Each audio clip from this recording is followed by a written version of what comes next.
Hello everyone, welcome back to my channel Rinku's ব্লগে সবাইকে welcome. আজ সানডে ফান্ডে। আজ সারাদিন তোমাদের সাথে কোনো ব্লগ শেয়ার করা হয়নি।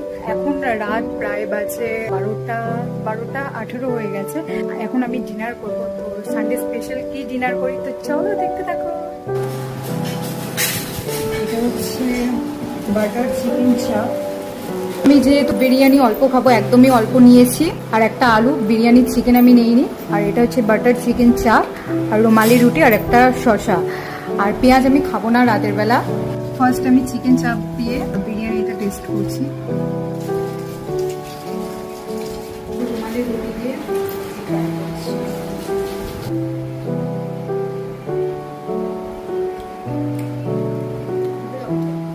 তো এটাই হচ্ছে আমার সানডে স্পেশাল ডিনার। তোমরা কে কি দিয়ে ডিনার করেছো অবশ্যই কমেন্ট করতে কেউ ভুলো না। Good night, tata.